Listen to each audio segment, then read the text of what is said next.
Hey everybody, welcome back to Ginger Flix. I'm Joey, I'm Josh. and today we're actually talking to you about Pete Davidson's new movie, The King of Staten Island. Yes, we are. Well, it's a Pete Davidson sort of movie that he stars in, directed by Judd Apatow. Mm-hmm. All right, so let's dive right in, I guess. What'd you think about this one, Josh? You know what? I liked it. By the end of it, I liked it. For me, it took me a while to kind of get into it. I'm not too familiar with Pete Davidson. I've seen him on the odd SNL thing. That's it, right? um, yeah, the thing with him, I've always found, especially on his SNL time, especially when he's been on there, it's been a handful of things. And I think part of it is attributed to what's gone on with him his entire life, sort of deal. Mm-hmm. Right. Cause I feel like he's had a few just like mental health issues, and I think even maybe drug addiction issues and stuff like that. And You could not tell at all. you're the worst. But yeah, so like this season on SNL has been the most I've seen him do stuff in like almost 4 years of being on the show or something like that. Really? And part of it is because he's been, I guess, a little bit more focused, and he's been allowed to work from home because of quarantine. There you go. Right. I mean, it's gone to the point. Get It's him gone to the point on Saturday Night Live. You know, the whole thing with Pete Davidson, that it's now he and the rest of the cast have made a joke of it on the show. Right. I think there's one bit where like Kenan Thompson goes to him, Pete, you're still here.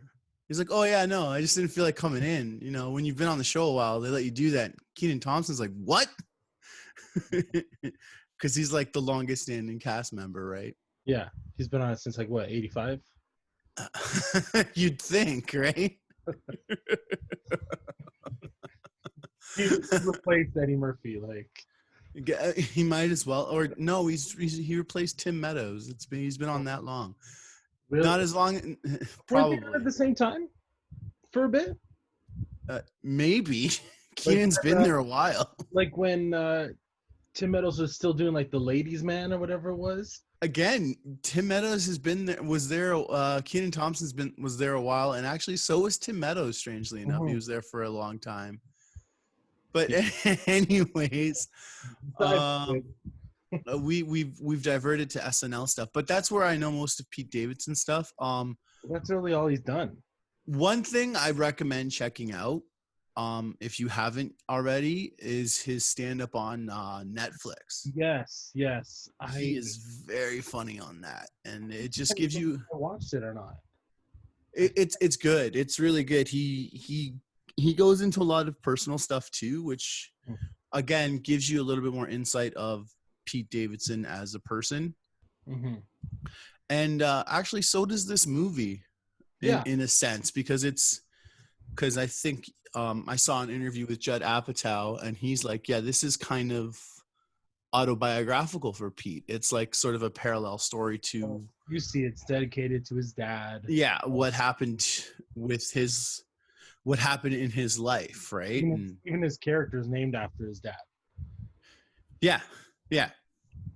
So, I mean, that's what's always kind of cool is when you have these kind of movies that are grounded, like in realism, like when they're actually coming from a true place. That kind of uh, it makes it a little bit more meaningful in a way because you know that this just isn't a story they're kind of pulling out of thin air. No, it's This not. has some sort of tangible quality to it. So I mean, that's why I think it just for me it took me a while to get into it because like I already knew, okay, this is sort of based on his life. He's sort of playing himself kind of thing. Yeah. So it just took me a while because Judd Apatow, all of his movies, save for maybe like the 40-Year-Old Virgin, the main characters always are kind of jerks in a way. You know, Jerks. They're even slightly like they're cartoonish, nice. right? Yeah, cartoonish, but like they're nice. Like I'd say maybe Ben from Knocked Up and then Andy from 40-Year-Old Virgin were the only guys that were kind of nice. Like, Yeah, they were the nicest they guys were out the of nicest the. guys. But then you had, Adam Sandler and Funny People also playing himself. That was almost sort of loosely based on his life. But Yeah, it was slightly he was autobiographical kind of a too. jerk in that movie. Like, not kind of, he was. He was a jaded, like, angry person. In This Is 40, both of them were kind of at that stage in their life where they're kind of angry and not likable. Trainwreck, she's not like Amy Schumer's kind of like the every woman, but she's angry, and kind of also kind of a jerk. So like, Well, I mean, Pete Davidson was angry in this one, but yeah, the difference is he's also a lot younger. He was only playing like a 24-year-old. he was playing his age. Because Pete Davidson's only about 24, 25 anyways. Yeah. But like the difference is with this character's anger, I guess, is the word we're going to use. I'm not sure if it's the best word, but the reason why the character is so jaded is because he has experienced a trauma. Yeah. Right? Those other characters are the way they are for various really inexplicable reasons, but this one character, again, it is like we said, somewhat autobiographical of Pete Davidson. Yeah. Is coming from a real place. Mm-hmm. And it's a lot easier, I guess, to swallow, so to speak, or just like I watch it in the sense that I really like Pete Davidson, especially what little I've seen of his stuff. Yeah. And I think he can be brilliant. It's just it's a matter of him actually getting out there and getting his work out to the world. It's not that he can't. I think all comedians, in order to be a comedian, you have to be smart. You have to be quick-witted. You have to be able to adapt and improvise in like comedic situations. But you have to have knowledge, and I think so. I get that. Like I don't like again. I'm not super familiar with Pete Davidson, but I can see him being a really intelligent guy. Yeah. Oh yeah. I could see it too. I mean, what was it? I was listening to the Conan O'Brien podcast, and I think he was talking to Judd Apatow, and they mentioned discussions with John Mulaney about Pete Davidson. Right. Because they're buddies, aren't they? They're like close. They're really close, and I think they met on their years on SNL together, maybe because I think Mulaney was on his way out, and Pete Davidson was just starting to be at SNL. He was still writing, right? Mulaney always wrote for when he was there. He never did any. He was never a member of the cast, and I don't think he ever really wanted to be a member of the cast. Yeah. But anyways, feeling from him. From John Mulaney. Yeah. Well, anyways, he said like he made a comparison of Pete Davidson as like an early Frank Sinatra, in the sense that you can see there's brilliance behind those eyes. Mm-hmm. Just give it time and it's gonna flourish, right? Yeah. Because again, in reality, like Pete Davidson's been around a while, but he's still just a kid. Yeah. Do you know what I mean? Like to get on SNL at what, like 19 or something like that? That's amazing. That's like Eddie Murphy. That's huge, like, to be there. I mean, some of these guys like Will Ferrell was already 30. That's exactly it, right? A lot of these other comedians have been like fighting and toiling in the trenches, so to speak, till they got to something like SNL. And here's Pete Davidson, pretty much straight out of high school, and he's there. He's there, yeah. So right. I mean, getting back to the movie, it's funny because you and I, as soon as we kind of finished watching it, we're like, we kind of watched it at the same time inadvertently. Yeah. And I watched it kind of in two chunks. I watched like the first hour and a bit, and right. I grabbed some like snacks or coffee or whatever. Mm-hmm. I watched the last hour and a bit because you took a little intermission. Yeah, a little intermission because this movie fancy. I took the It's an intermission. Apatow movie though. Apatow movies Like, always feel long. They're only like an hour and 20 minutes, but they feel like forever. no, his movies are always 2 hours, like at least 2 hours, which is long for a comedy. Comedies Yes. usually aren't that long. They're maybe an hour and a half, hour and 45 minutes kind of thing. Right. But he always makes you feel the first, second, and third act. And the third, like you and I always say, the third act is where it feels the longest because he always has the main characters in some sort of fight, and it like slows the movie down. Yeah, but I feel like in this specific instance though, it actually worked in favor of the movie as opposed to in the other movies of his Yeah. where it doesn't. Well, this one, because the third act was almost him getting tight with Bill Burr.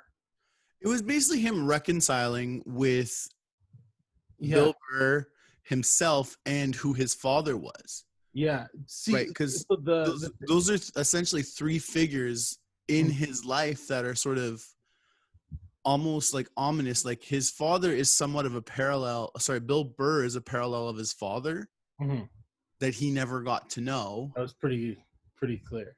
Yeah, it was obvious, right? And then to the point they had the same career.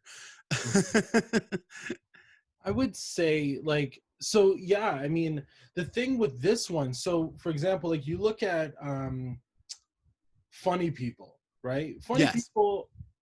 That one I ended up watching it a bunch of times. I remember seeing it in theaters, and I thought it had it slowed down a lot. Like as most Avatar movies did, but it had a lot of ebbs and flows in the sense of because it would slow down a bit, then pick up, and then slow down a bit, then pick up, and then there's that crashing halt sort of at the end at the beginning of the third act. Well, with that one, it was like the third act or the last hour, not even necessarily the third act, but the last hour of Funny People is Adam Sandler getting back sort of together with Leslie Mann and them kind of reconciling, sort of getting together, and then it slows down again when Adam Sandler and Seth Rogen, they split apart. Seth Rogen sort of tries to do the right thing, but it blows up in his face, and then they hate each other, and then they really don't like get back, they become friends again till the final scene, till like the credits. That's when they become friends again, right? Fair enough. And so the thing is, that last hour is the movie is totally different, because the first 2 hours or hour and a half is him rebuilding his comedy career. Like he finds out he's dying, but he just becomes a comedian again. So it's that whole journey, and then after that, it's like it's just love story. So it's almost like two movies in one. And so this one with King of Staten Island, same thing. It's like there's a little bit of a love story with his best friend. But it's a back burner thing, right? It's not a huge part of the story, right? And I really liked that. Like, me too. Again, I mean, I'm not one who doesn't like a love story in a movie. I do, but I feel like this it didn't need it that much. No, you're right. And what I was gonna say though is that the third act or whatever, the last part when he starts working with the firemen, the firefighters, whatever you want to say, when he starts working with them, it's like the movie actually kind of picks up more.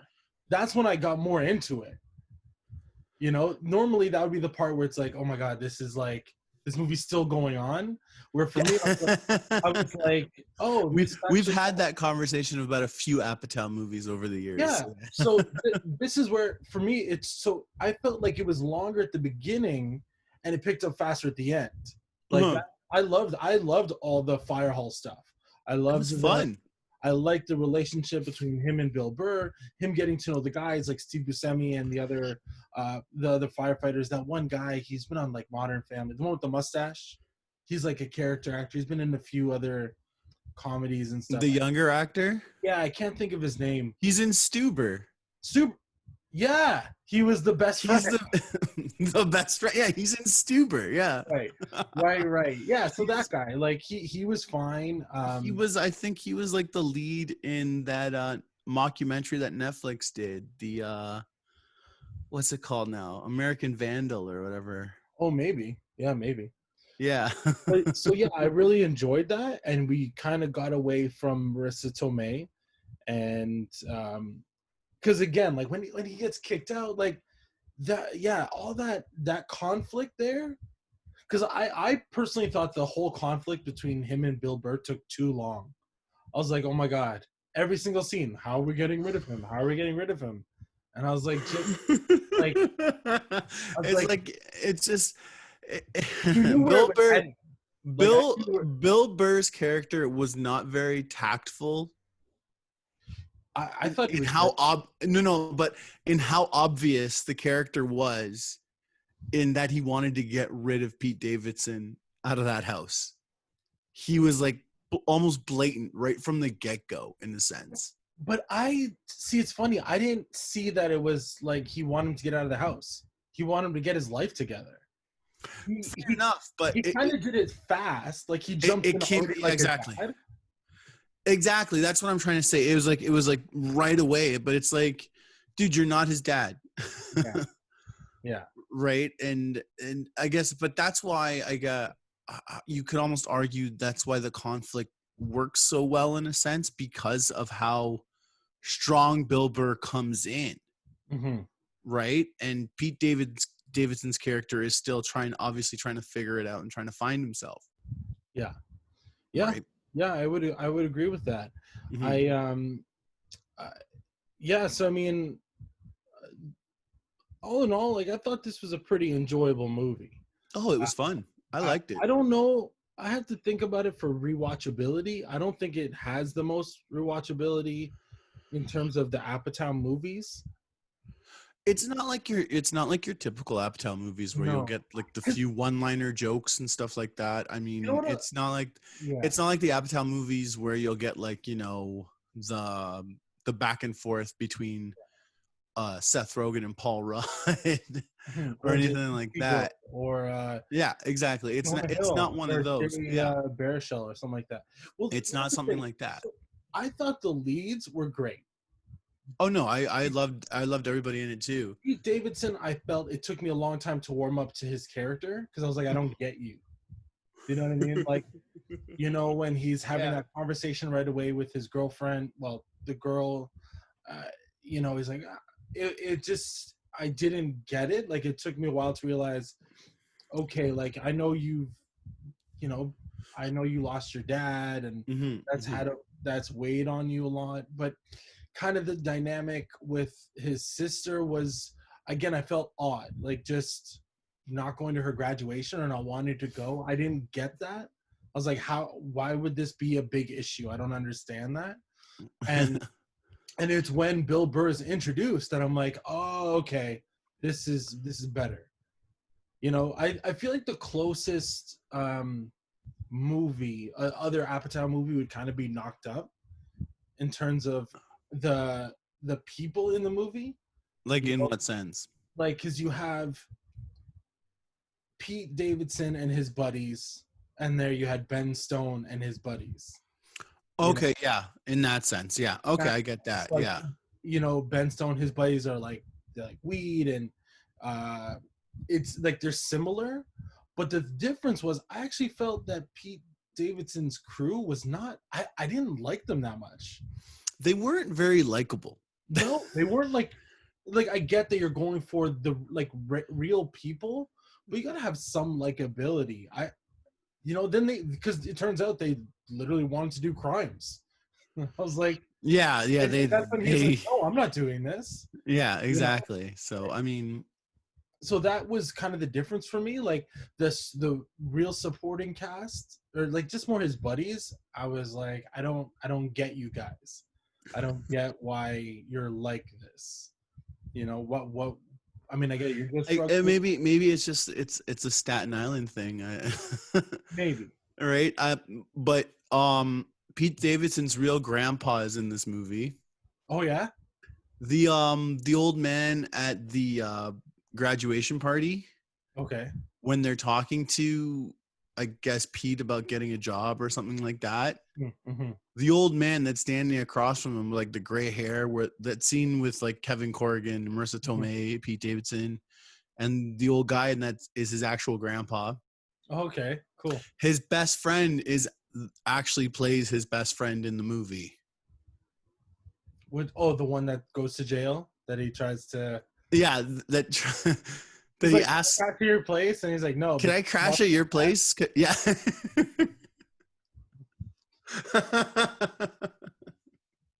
So, Josh, can I crash at your place if you go to jail? Oh, dude, what's mine is yours. I just have to make sure I take care of the cats, right? So many cats. So many cats that they even. There's only like 2 cats now. But okay, so like, no, sorry, my brain. I kind of maybe had a Pete Davidson moment. I didn't get how he thought it would be okay to tattoo a child. I'm like, how are you that dumb? Like, you're talking about cartoon, I'm like, no, that is dumb. That's not even remotely smart. And he's like, no, I thought he was like, it's stupid as hell. I thought he was 15. How old is he? I thought he was 18. Really? He's not. What was it like? Bill Burr's like, he's fucking 4 feet tall. How is he 15? Exactly. So like that for me was so dumb. I was like, I feel like, yeah, that was too dumb. I just that was the one cartoonish thing. And then the little guy in the group is like, no, don't do this. He's trying to talk some sense to them. Don't do this, but I don't know, that whole they kept making fun of him because he was short. Like they made fun of him because he was short. They claimed his girlfriend was catfishing him.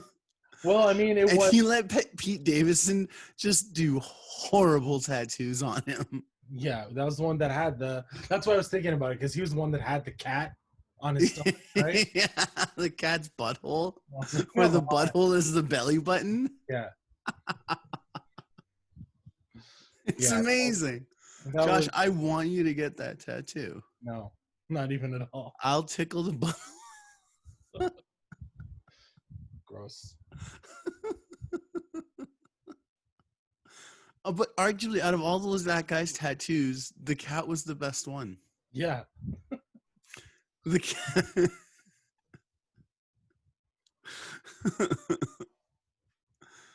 Oh man. But yeah, so like I would say besides that, the supporting guys, I mean, pretty solid film. Maud Apatow, he's got to throw in at least one of his family members in his movies. One of his daughters has to be in the movie for sure. One of the daughters, and I was looking at it because I remember seeing Knocked Up in the theaters, and when Maud was a little baby girl, pretty much. Yeah, she was like 9 or 8. She was small, yeah. I think she was younger than that. And then I'm looking at it, and I had to look it up, and she's like 23 now. And I was like, they grow up, Josh. No, I get that, but I'm like, the little kid that wanted. Oh, I don't even remember now. She's the little girl that looked up murder, like Googled murder on in Knocked Up. Yeah. Yeah. And it's that scene. I Googled murder. It's like, and then the other one, Iris. I want Green Day.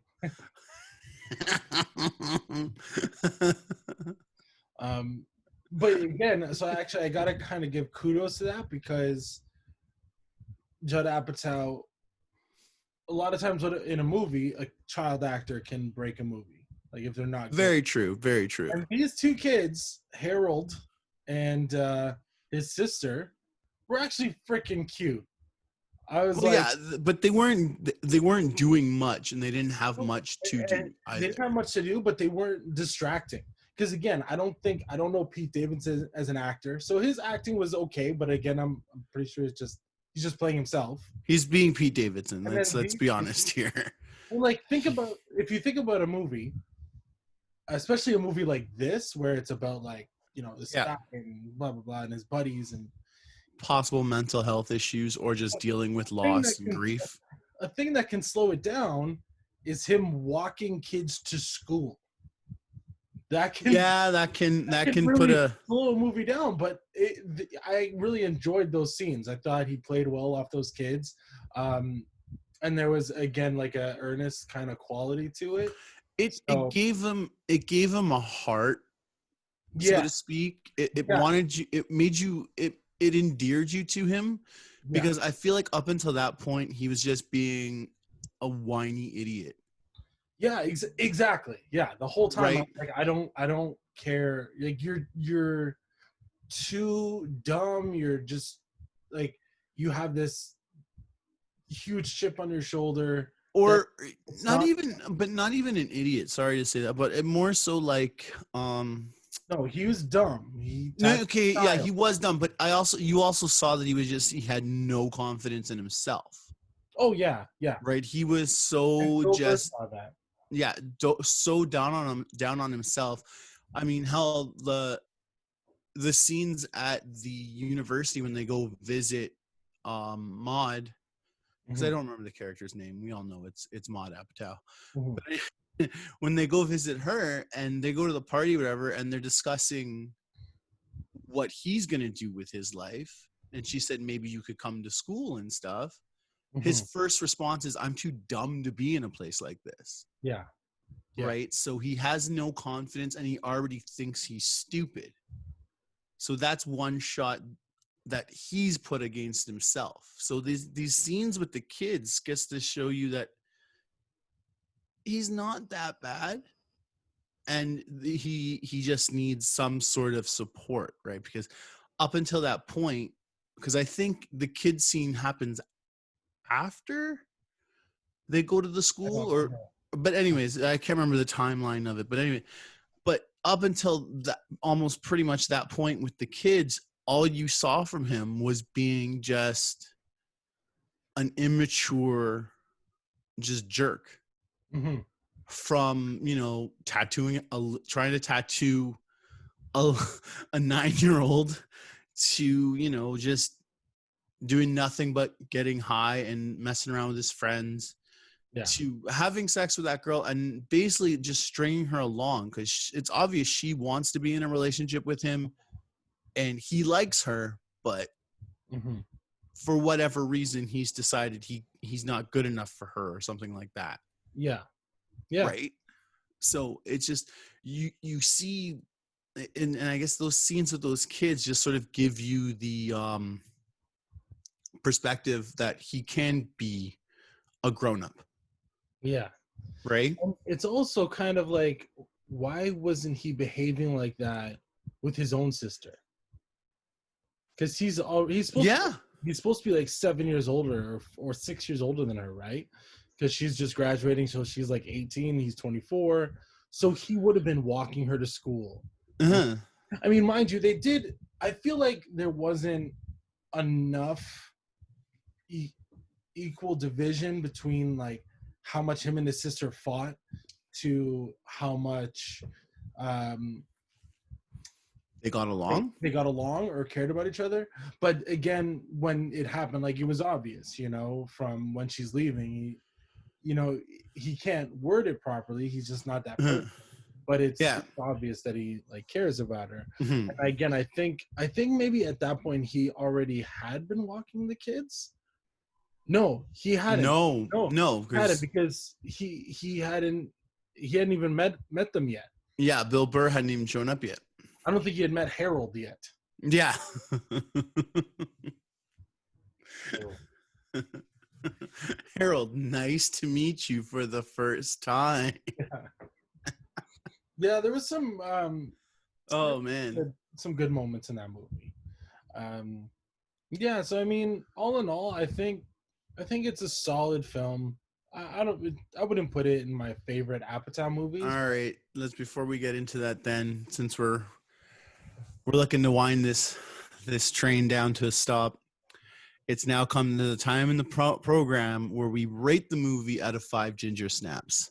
So, Josh, let me let you continue now with how many ginger snaps do you give this movie? So I would probably give it somewhere about a 3.5. 3.5. 3.5. Like it's an enjoyable movie. He's good. There's a lot of good qualities to it. It just for me it took so long to build up. That's kind of why I needed the break, you know?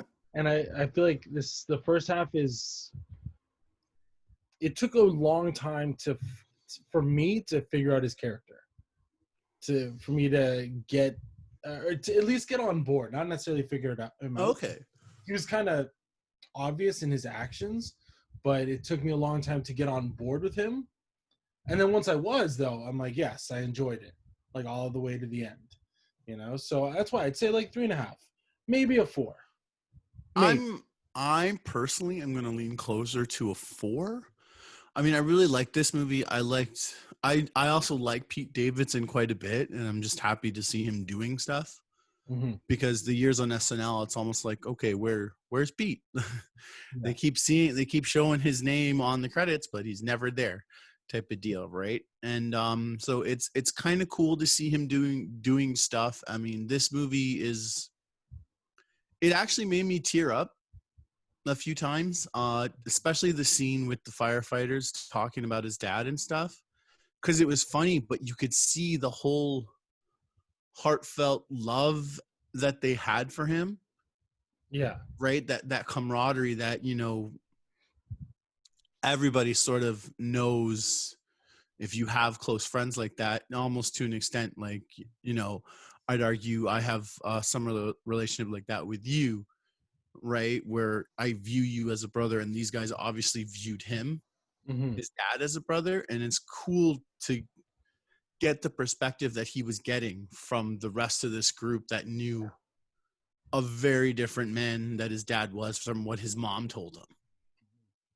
Yeah, Right. especially that moment. I think the moment that kind of got me was not even with him. He's like cleaning the fire truck or whatever. Mm-hmm. Steve Buscemi said like, what was the first thing you thought of when his dad died, when you heard the news? And Bill Burr's like, I wondered if he had a kid. Yeah. Like, well, there's your answer, right? Like, yeah. And that was such a, because again, Bill Burr had his own relationship with his kids and the way he viewed, like, you could tell he's a good dad. Like, you could tell he's a good dad. But their relationship was strained because of everything that was going on in their lives. Yeah. Just, right. The parents being divorced and stuff, Mm-hmm. Classic, that scenario. But then that's finally when Bill Burr looked at, like, you could tell, because I was really surprised with him because I've never seen him in that kind of a role. Usually, right. Yeah. A smart aleck. He's the first time I saw him was on Breaking Bad, where he's kind of yeah. a lackey, like henchman kind of thing. Yeah. But you could see that was some good acting on his part, where you could see him take it in, like, oh, this kid wasn't raised with a father. Mm-hmm.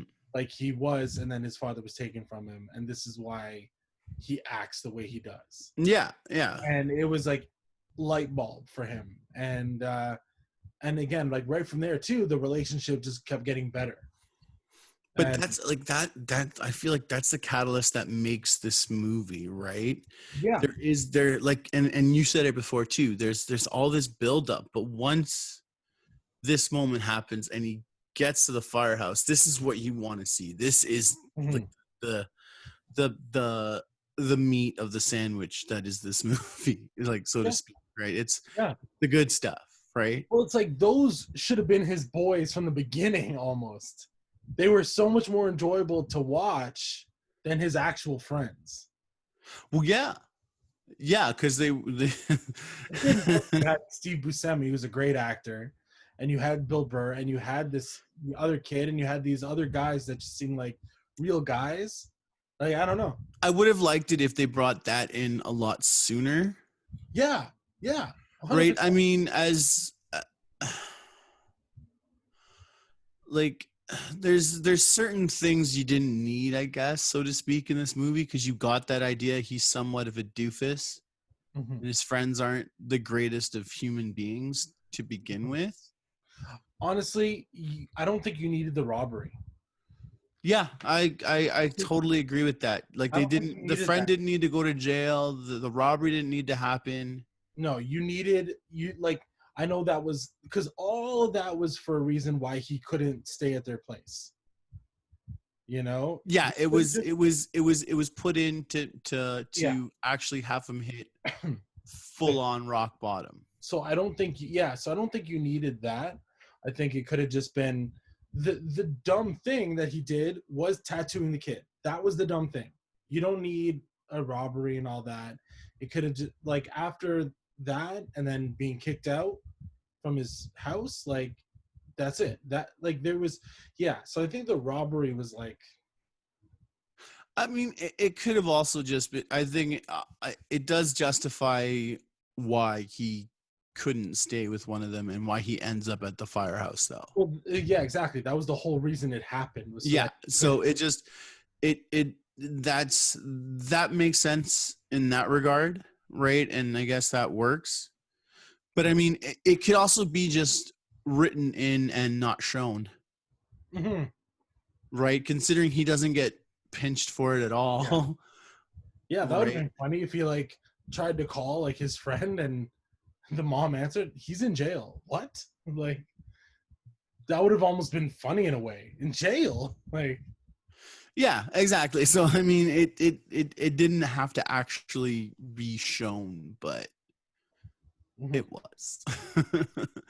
uh, all in all, I really like this movie, and I think I recommend it. Yeah, me too. Yeah, totally.